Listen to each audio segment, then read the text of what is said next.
கர்த்தருடைய நாமம் மகிமைப்படுவதாக. நாம் சங்கீதம் 34 18-19 வசனத்தை வாசித்து நம்ம தியானிப்போம். சங்கீதம் 34 18-19. நொறுங்குண்ட இருதயம் உள்ளவர்களுக்கு கர்த்தர் சமீபமாயிருந்து நறுங்குண்ட ஆவியுள்ளவர்களை ரட்சிக்கிறார். 19. நீதிமானுக்கு வரும் துன்பங்கள் அநேகமாயிருக்கும், கர்த்தர் அவை எல்லாவற்றினின்றும் அவனை விடுவிப்பார். The Lord is near to the broken hearted. அதாவது நம்முடைய இருதயம் நொறுங்குண்டதாக இருக்கும்போது கர்த்தர் நமக்கு ரொம்ப சமீபமாக இருக்கிறார். அவர் நறுங்குண்ட ஆவியுள்ளவர்களை ரட்சிக்கிறார் அப்படின்னு வாசிக்கிறோம். நீதிமானுக்கு வரக்கூடிய துன்பம் அநேகமாக இருக்கும். நீதிமானுக்கு துன்பமே வராது அப்படின்னு இல்லை, நீதிமானுக்கு தான் துன்பம் அநேகமாக இருக்கும்னு எழுதியிருக்கு. ஆனால் கர்த்தர் அது எல்லாவற்றிலும் இருந்து அவர்களை விடுதலை ஆக்குகிறார் அப்படின்னு வாசிக்கிறோம். அருமையானவர்களை, இன்னும் சில வசனங்களை நான் யோசிக்கணும்னு நினைக்கிறேன். அப்போஸ்தலனுடைய எசாயா தீர்க்கதரிசியினுடைய புஸ்தகம் 28வது அதிகாரம் 23வது வசனம். யாருமே நம்முடைய வாழ்க்கையில் துன்பப்படுவதை நம்ம விரும்பவே மாட்டோம். சொல்லப்போனால் துன்பப்படாமல் இருக்கிறதுக்கு தான் நம்ம தேவனை தேடுவோம். ஆனால் நம்முடைய வழிகளும் தேவனுடைய வழிகளும் ஒன்றல்ல. நம்ம எசாயா 28:23 வாசிப்போம். செவி கொடுத்து என் சத்தத்தை கேளுங்கள், நான் சொல்வதை கவனித்து கேளுங்கள். உழுகிறவன் விதைக்கிறதற்காக நாள்தோறும் உழுகிறதுண்டோ? தன் நிலத்தை கொத்தி நாள்தோறும் பரம்படிக்கிறது உண்டோ? அவன் அதை மேலாக நிரவின பின்பு அதற்கேற்ற இடத்தில் உளுந்தை தெளித்து சீரகத்தை தூவி முதல் தரமான கோதுமையையும் தெரிந்து கொண்ட வார்கோதுமையையும் கம்பையும் விதைக்கிறான் அல்லவோ? அவனுடைய தேவன் அவனை நன்றாய் போதித்து அவனை உணர்த்துகிறார். உளுந்து தூளத்தாலே போரடிக்கப்படுகிறதில்லை, சீரகத்தின் மேல் வண்டிலின் உருளை சுற்றவிடப்படுகிறதும் இல்லை.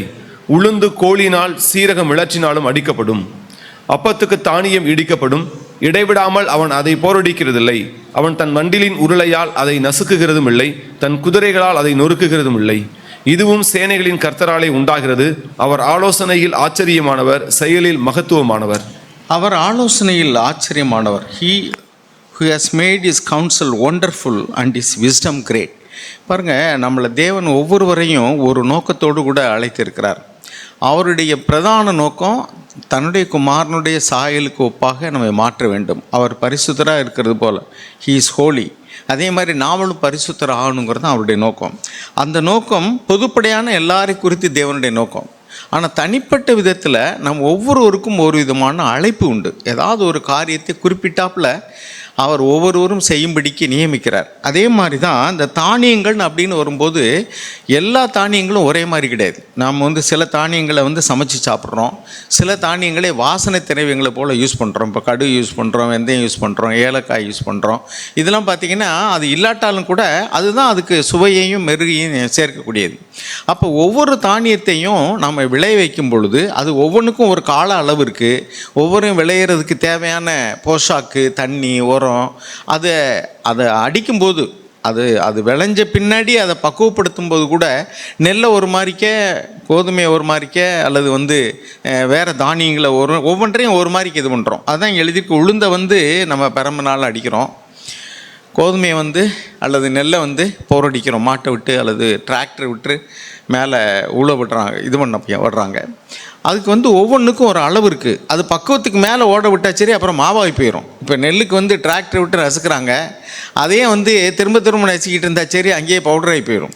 ஸோ எல்லாத்துக்கும் ஒரு அளவு இருக்குது. அப்போ அந்த எதிர்பார்க்குற பதம் வருகிற வரைக்கும் தான் அதை நம்ம அடிப்போம். பாருங்கள், நம்ம பட்டறையில் இட்டு இரும்பையெல்லாம் அவங்க நல்ல சூடேற்றும் போது பார்த்திங்கன்னா சில நேரம் ரொம்ப ஆச்சரியமாக இருக்கும். அப்படியே அந்த கருப்பாக இருக்கிற இரும்பு தகன்னு அப்படியே நீங்கள் பார்த்துருப்பீங்கன்னு நினைக்கிறேன்.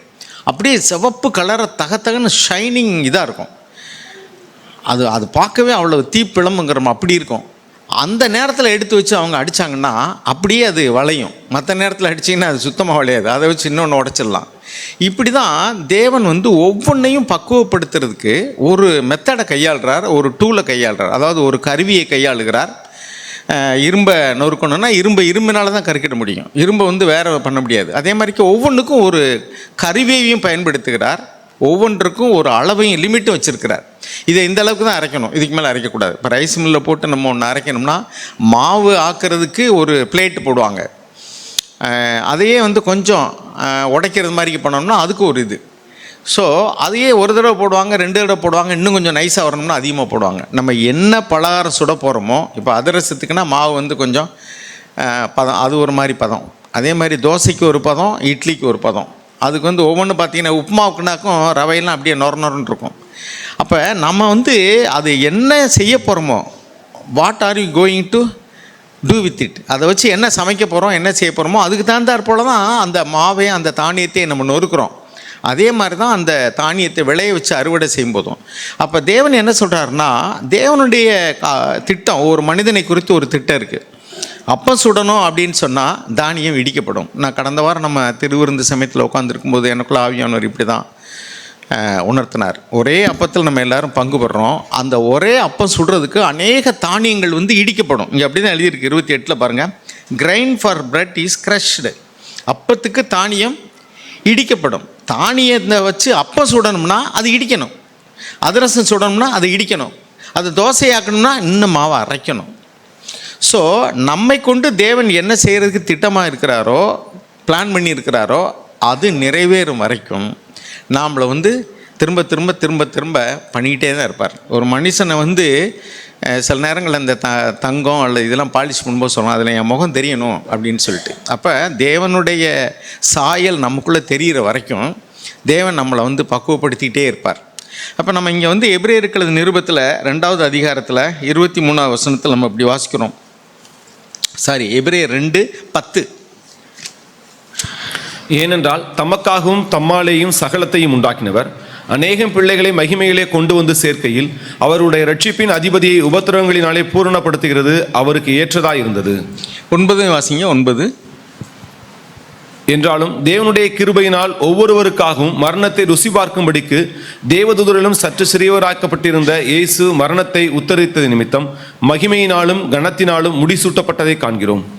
அப்போ கிறிஸ்துவ வாழ்க்கையில் நம்மை பூரணப்படுத்துவதற்கு அல்லது சுத்திகரிக்கிறதுக்கு அல்லது நம்மளை வந்து முதிர்ச்சிக்கு நேரம் நடத்துறதுக்கு தேவன் பயன்படுத்தக்கூடிய ஒரு ஆயுதம் வந்து பாடுகள், துன்பங்கள்.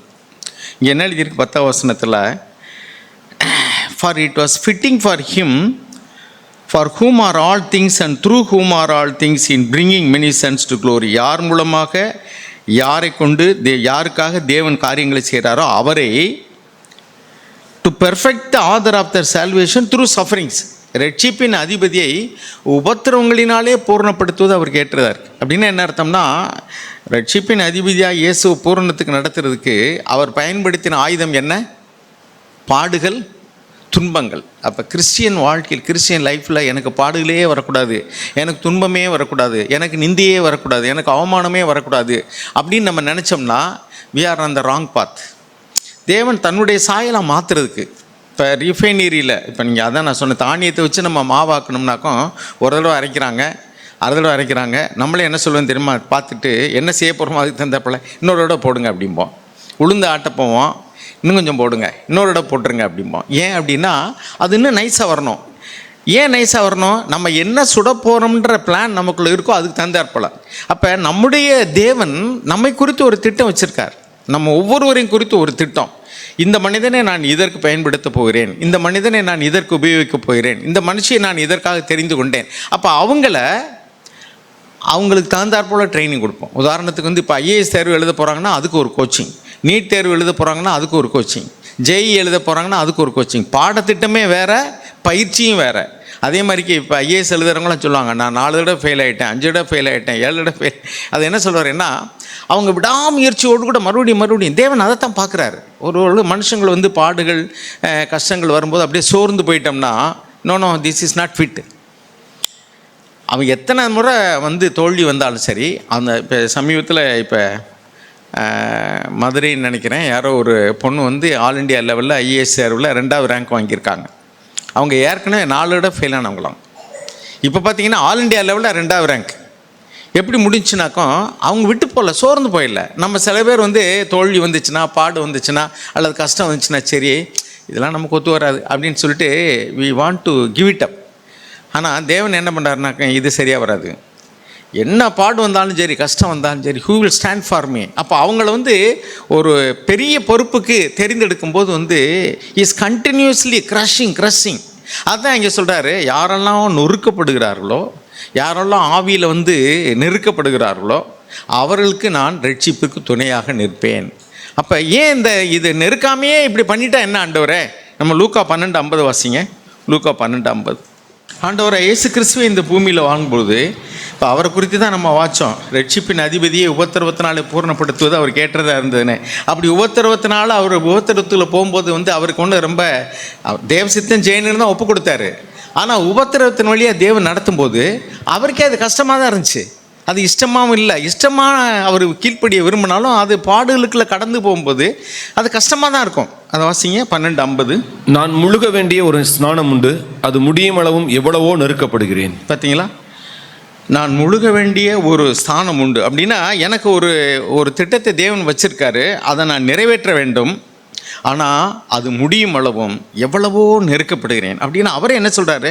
ஹவு டிஸ்ட்ரெஸ்டு ஐ ஆம் அண்டில் இட் இஸ் அக்கம்ப்ளிஷ்ட். அது நிறைவேறுவளவும் ஹவு மச் பெயின். பிதாவாகி தேவனுடைய சமூகத்தை தரிசிக்க முடியாமல் போனது அது இன்னொரு பெயின், செப்பரேஷன் ஃப்ரம் காட்.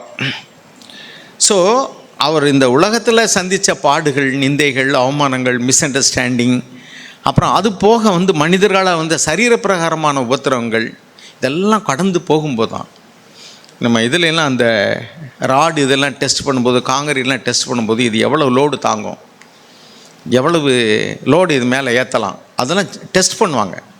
காங்கிரீட்டை செய்வாங்க, பிறகு அதை உடைக்கும் போது எவ்வளவு இடி தாங்குது, எவ்வளோ அடி தாங்குது அப்படின்னு பார்ப்பாங்க. அதுக்கு தகுந்தாற்போல் தான் அதனுடைய ஸ்ட்ரென்த்தை நிர்ணயிக்கிறாங்க. இந்த அளவு வரைக்கும் இது பாருங்கள். சில இதுகளெல்லாம் அந்த வண்டியில லோடு இது இத்தனை டன்னு தாங்கும், இது இத்தனை டன் லோடு இழுக்கும். எப்படி அப்படின்னா அது வந்து டெஸ்ட் பண்ணுறாங்க. அது மாதிரி தான் தேவன் வந்து he is testing us when you are passing through trials, persecutions, sufferings, pains, troubles. ஆனால் அந்த நேரங்களில் நமக்கு அது ஈஸியாக இருக்குமான்னு இல்லவே இல்லை. ஆண்டவரே சொல்கிறார் பாருங்களேன், how much I am distressed. அது நிறைவேறுவளவும் நான் எவ்வளவாக வேதனைப்படுகிறேன், எவ்வளவோ நெருக்கப்படுகிறேன். ஆனாலும் அவர் விட்டு போயிடவே இல்லை. பவுல் சொல்வார், நான் எல்லா பக்கத்திலும் நெருக்கப்படுகிறேன், ஆனால் நாங்கள் சோர்ந்து போகிறதுல நாங்கள் விட்டுறதும் இல்லையும் பாருங்க. இப்போ நம்மளை வந்து தேவன் சோதித்து பார்க்குறாரு, ஒவ்வொரு பாடுகளுக்குள்ளாக, நிந்தைக்குள்ளாக, அவமானத்துக்குள்ளாக. ஆனால் நாம் வந்து சின்ன சின்ன விஷயங்களே கூட நம்ம சோர்ந்து போயிட முடியும். பாருங்கள், மத்திய எபிரேயர்கள் நிருபத்திலேயே அது வாசிங்களா, 5வது அதிகாரம் 8-9 வசனம் வாசிங்க. எபிரேயர் 5:8-9. 7 வந்து அவர் கதறி அழுது குறித்து நம்ம வாசிக்கிறோம். எபிரேயர் 5:7. எபிரேயர் 5:8-9 வாசிங்க. அவர் குமாரனாய் இருந்தும் பட்ட பாடுகளினாலே கீழ்ப்படிதலை கற்றுக்கொண்டு. பார்த்தீங்களா, அவர் எப்படி கீழ்ப்படிதலை கற்றுக்கொண்டார்னா, he learned obedience from the things he suffered. அப்படின்னா அவர் பாடுகளுக்குள்ளாக கடந்து போய் அதிலெல்லாம் அப்படியே சகித்து கீழ்ப்படிந்து, அவர் வந்து கீழ்ப்படிதல்னா என்ன? கீழ்ப்படிதல்னா துன்பப்படுங்கள்னு அர்த்தம். யாருக்காவது நீங்கள் சப்மிட் பண்ணணும், கீழ்ப்படியணும்னா, இப்போ பிள்ளைகள்லாம் பார்த்தீங்கன்னா பெற்றோர்களுக்கு கீழ்ப்படியணும்னா அது கஷ்டமாக தான் இருக்கும். ஏன்னா அந்த பிள்ளைகளுக்குள்ள ஒரு இஷ்டம் இருக்குது, ஆனால் பேரண்ட்ஸ்கிட்ட இன்னொரு பிளான் இருக்குது. அந்த பிள்ளையை விளையாடணும்னு நினைக்கும், நம்ம படிப்போம், படின்னா சில பிள்ளை அந்த வார்த்தையை கேட்டாலே வந்து கஷ்டமாயிரும். எப்போ பார்த்தாலும் படின்னு அப்படின்னு. ஆனாலும் கூட நம்ம அதை தொடர்ச்சியாக நம்ம அதை சொல்லிட்டு தான் இருக்கோம். ஏன்னா we want to make them somebody. அவங்கள வந்து வாழ்க்கையில் ஏதாவது ஒரு திட்டத்தை வச்சு பண்ணுறோம். ஸோ அவங்கள ஈஸியாக விடுற லிபரல் ஸ்கூலில் சேர்க்க மாட்டோம். டிசிப்ளின்டாக உள்ள கடினமான இடங்களில் தான் கொண்டு விடுவோம். ஏன்னா we have a plan for them. அப்போ அந்த பாடுகள், துன்பங்களை அனுபவிக்க கடந்து போகும்போது நம்மை அந்த பாதையில் நடத்தக்கூடிய தேவன் நம்மை குறித்து என்ன திட்டம் வச்சுருக்காருங்கிறத உணர்ந்துக்கிட்டோம்னு சொன்னால் நாம் முறுமுறுக்க மாட்டோம், குறை சொல்ல மாட்டோம். அதான் இங்கே 5:8-9 நம்ம மறுபடியும் வாசிக்கிறோம். அதுக்கு என்னுடைய வேதாகமத்தில் உள்ள பின் குறிப்பை நான் வாசிக்கிறேன். It was a continuous process of making the will of God the Father his own. Jesus chose to obey even though obedience led suffering and death. மரணமும் துன்பமும் அவருக்கு வந்து கீழ்ப்படிதலினுடைய விளைவாக இருந்தபோதும் கூட அவர் கீழ்ப்படிந்தார். Because Jesus obeyed perfectly even under great trial, he can help us obey no matter how difficult obedience seems to be. கீழ்ப்படிதல் என்பது எவ்வளோ கஷ்டமாக இருந்தாலும் அவர் கீழ்ப்படிந்து அந்த பாதையில் கடந்து போனபடினால அவர் சொல்கிறார், கவலைப்படாத, நான் உலகத்தை ஜெயித்தேன், நீ உலகத்தை ஜெயிக்க முடியும், நான் பாடுகளுக்கெல்லாம் கடந்து போனேன். ஸோ இதுதான் வழி, நீ இப்படி தான் போன ஒரு வழி இல்லை. இதை வந்து பூர்ணப்படுத்தணும்னா ரட்சிப்பின் அதிபதியே உபத்திரவத்தின் வழியாக தான் பூர்ணப்படுத்த வேண்டி இருந்துச்சுன்னு சொன்னால் நமக்கும் அதுதான் வழி. ஆனால் நமக்கு வந்து நம்ம மாம்சத்தில் அதெல்லாம் சகித்து கொள்ளக்கூடிய மனப்பான்மையே இல்லை. யாராவது நம்மளை ஒன்று சொல்லிட்டாங்கன்னா, நம்ம நிந்திச்சா அல்லது பாடுகள் வந்தால், நிந்தை வந்தால், அல்லது சில சமயங்களில் நமக்கு யாராவது நம்ம எதிர்பார்த்தபடி நடக்கலைன்னா, அப்போ கூட நமக்குள்ளே வந்து நம்ம ஸ்பிரிட்டில் எப்படியோ சோதிக்கப்படுறோம். அது ஒரு கசப்பாகவோ அல்லது வந்து ஒரு எரிச்சலாகவோ அல்லது வந்து கோபமாகவோ வெளிப்பட முடியும். ஆனால் அதிலெல்லாம் தேவன் வந்து நம்மளை பார்க்குறார். நம்முடைய இருதயத்தில் ஓடக்கூடிய சிந்தனைகள், நம்ம எந்த மாதிரியான காரியங்களெல்லாம் நம்ம கடந்து போகிறோங்கிற தேவன் பார்த்துக்கிட்டே இருக்கிறார். அப்புறம் 9ஆம் வசனத்தில் நான் வாசிக்கிறேன், by obeying he demonstrated his perfection to us. அவருடைய பூரணத்தை நமக்கு ப்ராக்டிக்கலாக செஞ்சு காமிக்கிறார். Not to God or to himself. இந்த Bible perfection usually means completeness of maturity. பூரணம் என்பது நம்ம முதிர்ச்சி அடையவனுடைய முழுமையை காட்டுகிறது. By sharing our experience of suffering, Christ shared our human experience. He is now able to offer eternal salvation to those who obey him. அப்போ அவருக்கு கீழ்ப்படுகிறவர்களுக்கு நித்திய ரட்சிப்பை நமக்கு அவர் எப்படி கீழ்ப்படியும்னு காமிக்கிறார். அதுக்கடுத்து 12வது அதிகாரம் எபிரேயர் 3ஆம் வசனத்திலிருந்து வாசிங்க. எபிரேயர் 12:3 ஆகையால் நீங்கள் இளைப்புள்ளவர்களாய் உங்கள் ஆத்துமாக்களில் சோர்ந்து போகாதபடிக்கு தமக்கு விரோதமாய் பாவிகளால் செய்யப்பட்ட இவ்விதமான விபரீதங்களை சகித்த அவரையே நினைத்துக் கொள்ளுங்கள். பாவிகளால் அவர் பரிசுத்தராக இருந்தார். நாமெல்லாம் அநேக விஷயங்களை தவறி இருக்கிறோம், நம்மளுக்கே பாடுகளை சகிக்கிற கஷ்டம். ஆனால் அவர் பரிசுத்தமான தேவனாக இருக்க, அவருக்கு யாரும் விரல் நீட்ட முடியாது, குற்றப்படுத்த முடியாது. ஆனாலும் கூட அவருக்கு விரோதமாக பாவிகள் அவர்கள் நிந்தனைகள், பாடுகள், கஷ்டங்களுக்குள்ள அவரை நடத்தி செல்லும்போது கூட அவர் என்ன பண்ணார்னா அது பொறுமையோடு சகித்தார். அடுத்து, பாவத்திற்கு விரோதமாய் போராடுகிறதில் ரத்தம் சிந்தப்படத்தக்கதாக நீங்கள் இன்னும் எதிர்த்து நிற்கவில்லையே. அன்றியும் என் மகனே, கர்த்தருடைய சிற்சையை அற்பமாக எண்ணாதே, அவரால் கடிந்து கொள்ளப்படும் போது சோர்ந்து போகாதே. கர்த்தர் எவனிடத்தில் அன்பு கூறுகிறாரோ அவனை அவர் சிற்சித்து தாம் சேர்த்துக் கொள்கிற எந்த மகனையும் தண்டிக்கிறார் என்று பிள்ளைகளுக்கு சொல்லுகிறது போல உங்களுக்கு சொல்லியிருக்கிற புத்திமதியை மறந்தீர்கள். நீங்கள் சிற்சையை சகிக்கிறவர்களாய் இருந்தால் தேவன் உங்களை புத்திரராக எண்ணி நடத்துகிறார். தகப்பன் சிற்சியாத புத்திரன் உண்டோ? எல்லாருக்கும் கிடைக்கும் சிற்சை உங்களுக்கு கிடையாது இருந்தால் நீங்கள் புத்திரராய் இராமல் வேசி பிள்ளைகளாய் இருப்பீர்களே. அன்றியும் நம்முடைய சரீரத்தின் தகப்பன்மார்கள் நம்மை சிற்றிக்கும் போது அவர்களுக்கு நாம் அஞ்சி நடந்திருக்க நாம் பிழைக்கத்தக்கதாக ஆவிகளின் பிதாவுக்கு வெகு அதிகமாய் அடங்கி நடக்க வேண்டும் அல்லவா? அவர்கள் தங்களுக்கு நலமென்று தோன்றினபடி கொஞ்ச காலம் சிற்றித்தார்கள். இவரோ தம்முடைய பரிசுத்தத்திற்கு நாம் பங்குள்ளவர்களாகும் பொருட்டு நம்முடைய பிரயோஜனத்துக்காகவே நம்மை சிற்றிக்கிறார். இந்த வசனத்தை மறுபடியும் நான் வாசிக்க விரும்புகிறேன். He disciplines us for our good. அவர் நன்மைக்காக நம்மை சிற்றிக்கிறார். So that we may share his holiness. அப்போ நம்ம அந்த சிற்சையினுடைய நோக்கம் என்னென்னா, அவருடைய பரிசுத்தத்தை, அவருடைய அந்த மேன்மையான அந்த புனித தன்மையை நாமும் பெற்றுக்கொள்ளும்படியே நமக்கு கஷ்டத்தை அவர் அனுமதிக்கிறார்.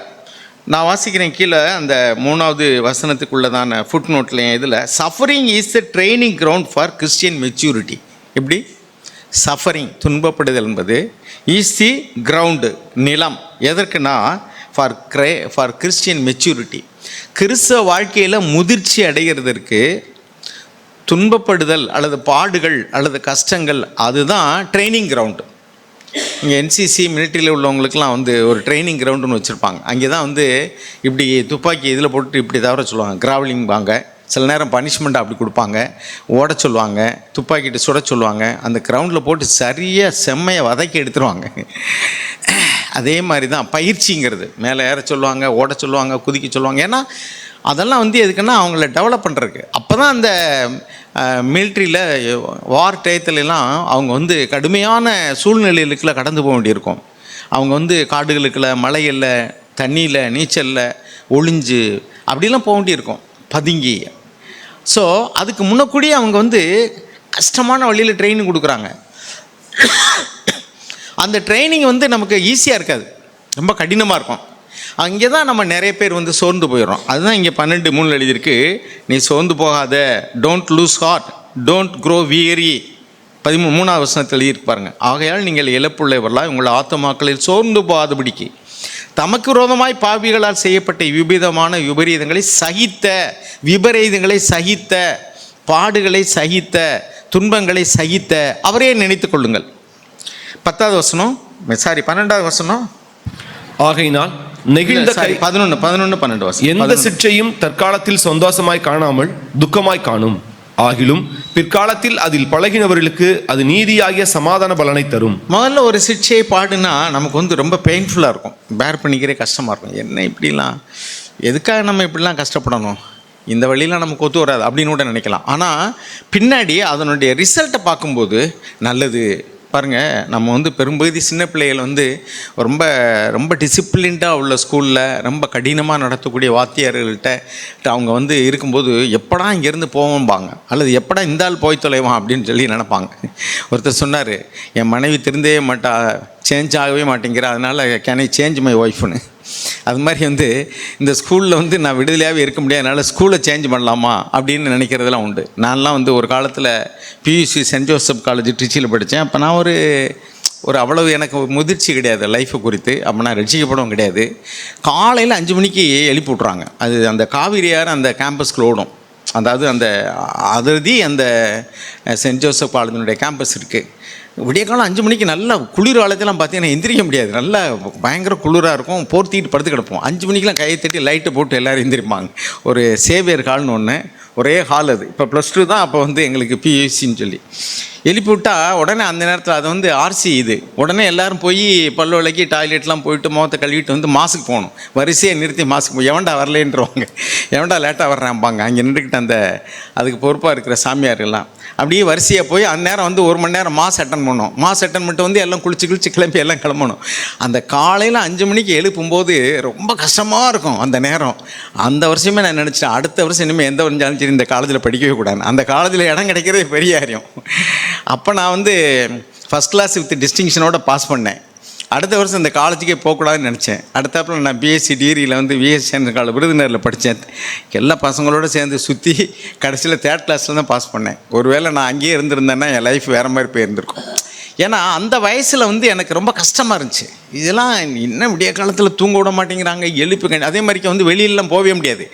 மாதத்தில் 1 நாள் அல்லது 2 நாள் வந்து ஃப்ரீ பீரியட் விடுவாங்க. அது சாயங்காலம் 5 மணிலேருந்து ஒரு 6 மணி 7 மணி அதுக்குள்ளே போய் வெளியில் ஏதாவது திங்ஸ் வாங்கணும்னா வாங்கிட்டு வர்றதுக்காக விடுவாங்க.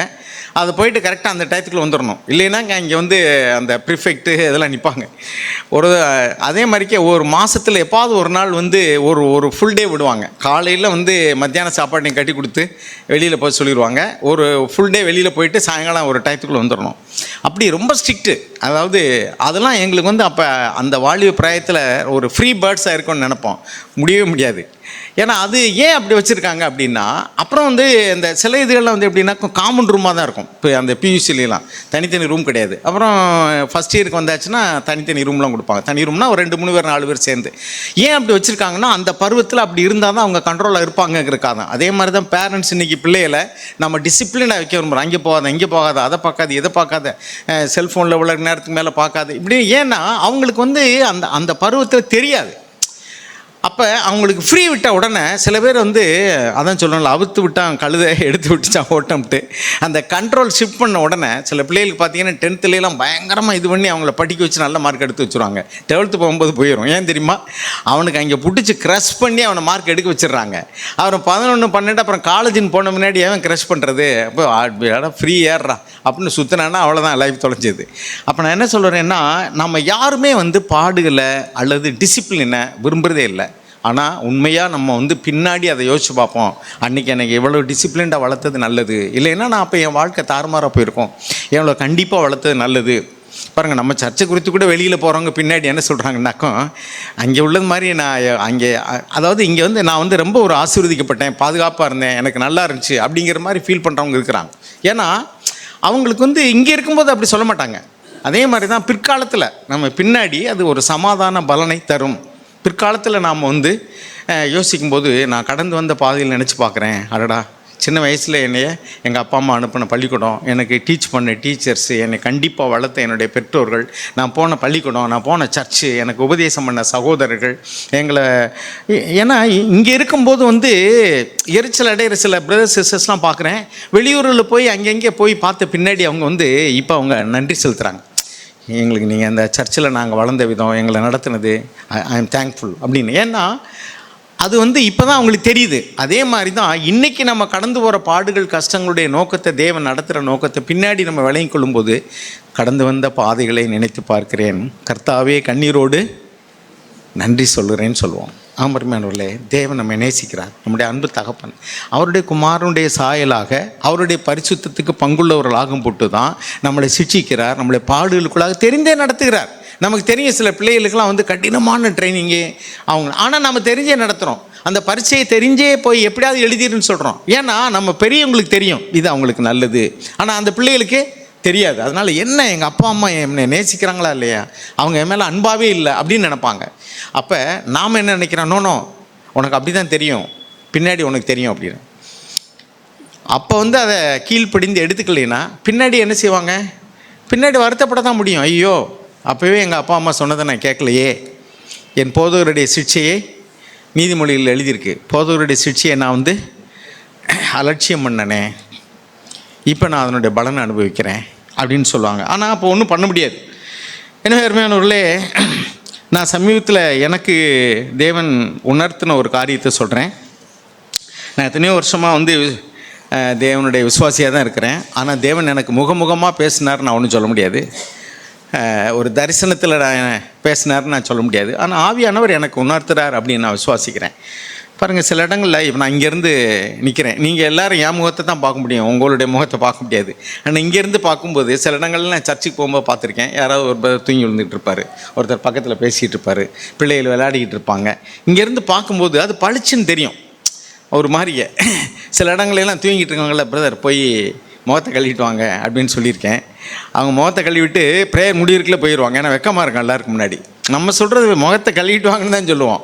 அதே மாதிரி சில நேரங்களில் பார்த்திங்கன்னா திருவிருந்தில் கலந்து கொள்ள வருவாங்க, அவங்க யாருக்கும் இன்னும் தண்ணி அடிச்சிட்டு இருப்பாங்க, அல்லது சரியாக தகுதியாக இருக்க மாட்டாங்க, அல்லது வேறு சர்ச்சிலேருந்து வருவாங்க, இன்னும் சரியாக சத்தியத்தை வழங்கியிருக்க மாட்டாங்க. அங்கே அவங்க திருவிருந்தில் கலந்துக்கிட்டு இருப்பாங்க, அல்லது ஊழியமே கூட செஞ்சுட்டு இருப்பாங்க. இங்கே ஒரு 6 மாதம் நீங்கள் எதுலையும் கலந்துக்கிடக்கூடாதுன்னு அவங்க என்ன இப்படி பண்ணுறாங்க, இவங்க இதெல்லாம் சர்ச்சு தானா, ஏன் எங்களை எல்லாம் இப்போ பண்ணுறதில்ல அப்படின்னு நினைப்பாங்க.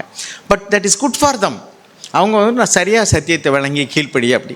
நான் திருவிருந்தில் உட்காந்துருக்கும்போது இந்த வார்த்தை தான் எனக்குள்ள ஆண்டவர், அப்பத்துக்கு தானியம் இடிக்கப்படும். Only broken hearted people can have a perfect fellowship. அதாவது யாரெல்லாம் அந்த பாடுகள், கஷ்டங்கள், நிந்தைகள், அவமானங்கள் அல்லது சிக்ஷைகளை சகித்து அவங்க இருதயத்தில் உடஞ்சி, மற்றவங்கள உடைக்கிறதுக்கு பதிலாக தாங்க உடஞ்சி, ஆண்டவரே நான் இப்படிலாம் சிக்ஷிக்கப்படுறேன், ஆண்டவர் சொன்னது போல் அந்த ஸ்நானம் நிறைவேறு வரைக்கும் நான் எவ்வளவோ நெருக்கப்படுகிறேன் அப்படிங்கிறத தேவ சமூகத்தில் நீங்கள் அனுமதிக்கிறீங்க. நீங்கள் அனுமதிக்காமல் என்னை யாரும் ஒன்றும் பண்ண முடியாது, நீங்கள் அனுமதிக்கிறீங்க. ஸோ நான் அதை அக்செப்ட் பண்ணிக்கிறேன், எனக்கு கிருபை தாங்க அப்படின்னு. அந்த நேரத்தில் கோபம் வருது, எரிச்சல் வருது, நமக்கு சண்டை போடணும் போல் இருக்குது, அல்ல ஏற்று நிற்கணும் போல் இருக்குது, ரிபல்லியஸ் ஸ்பிரிட் வருது. அப்போ நம்ம அன்ரீசனபுளாக பிஹேவ் பண்ணுறதுக்கான சான்சஸ்லாம் நிறையா இருக்குது. ஆனால் அதுக்கு பதிலாக செல்ஃப் பிட்டி, சுய பச்சாத்தாபம் வருது. என்னை அநியாயமாக இப்படி தப்பாக இது பண்ணுறாங்க, ட்ரீட் பண்ணுறாங்க, எனக்கு தகுதியான விதத்தில் என்னை நடத்தலை, இட் இஸ் அன்ரீசனபிள், அன்ஜஸ்டிஃபையபிள், ஒரு நியாயமே இல்லை அப்படின்லாம் நம்ம நினைப்போம். ஆனால் அந்த நேரத்துலையும் கூட நம்முடைய ஆவியை அடங்க பண்ணி நொறுங்கி, ஆண்டவரே எனக்கு நல்லதுக்காக தான் நீங்கள் சிக்ஷிக்கிறீங்க, it is for my goodness, thank you Lord, எனக்கு கடந்து போக முடியல, ஆண்டவர் சொல்கிறது போல் நான் எவ்வளவோ நெருக்கப்படுறேன், எனக்கு நீங்கள் உதவி செஞ்ச. ஏன்னா எபிரேயர் 5:7 அப்படி தான் எழுதியிருக்கு, தன்னை மரணத்திலிருந்து ரட்சிக்க வல்லமையுள்ளவரை நோக்கி அவர் பலத்த சத்தத்தோடும் கண்ணீரோடு வேண்டுதல் செய்து அந்த வேண்டுதல் கேட்கப்பட்டு அப்படின்னு எழுதியிருக்கு. அப்போ நம்ம வாழ்க்கையில் அப்படி தேவன் அந்த வேண்டுதல் கேட்கணும். அப்போ நான் இப்படி தான் நான் யோசித்தேன், என்ன ஆண்டவரே சும்மா ஒரு சின்ன விஷயத்தில் கூட இப்படிலாம் இருக்காங்களே அப்படின்னு நான் அவக்குள்ளே ஒரு யோசித்தேன். அப்போ ஆண்டவர் பேசினார், ஏப்பா பிரசங்க பீடத்தில் நின்று நீ கொஞ்சம் பேரை தான் பார்க்குற முகத்தை, அதுக்கே உனக்கு இவ்வளோ கஷ்டமாக இருக்கே, அதெல்லாம் ஒரு சாதாரண விஷயம், சின்ன சின்ன விஷயங்கள். நான் மேலே இருந்து எல்லாரையும் பார்த்துக்கிட்டு இருக்கேன், எந்தெந்த எவ்வளோ பேர் ஊழியம் செய்கிறாங்களோ அவங்களையும் பார்த்துக்கிட்டே தான் இருக்கிறேன். அவங்க ஒருத்தன் கூட என் லெவலுக்கு இல்லைப்பா, என்னுடைய எதிர்பார்ப்புக்கு இல்லவே இல்லை.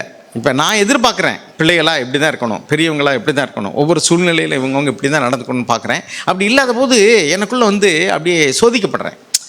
எரிச்சலோ அல்லது கோவமோ அல்லது முறுமுறுப்போ, என்ன இவங்க இப்படி இருக்காங்கன்னு எத்தனை தடவை சொன்னாலும் கேட்க மாட்டேங்கிறாங்க, இன்னும் இப்படி நடக்கிறாங்க அப்படி நடக்கணும், அதெல்லாம் சின்ன சின்ன விஷயங்கள், அது ஒரு பெரிய விஷயமே கிடையாது. ஆனால் அதுவே என்னால் சகிச்சுக்கொள்ள முடியல. எனக்குள்ள ஒரு ஒரு குமுறல், ஒரு முறுமுறுப்பு அல்லது குறை சொல்லுது எழும்புது. தேவன் என்ன சொல்கிறாரு, நான் மேலே இருந்து பார்க்குறேன், ஒருத்தனும் என் லெவலுக்கு கிடையவே கிடையாது. என்ன இல்லை, ஒரு பையன் கூட, ஒருத்தன் கூட. ஏன்னா none of us are perfect before God. அவருக்கு ஈக்குவலான ஒரு பெர்ஃபெக்ட்னு பண்ணவே முடியாது. He is a complete perfect holy God. அவர் வந்து பூர்ணமான பரிசுத்தமான மகா பரிசுத்தமான தேவன், ஒருவரும் சேரக்கூடாத ஒளியில் வாசம் பண்ணுகிறார்.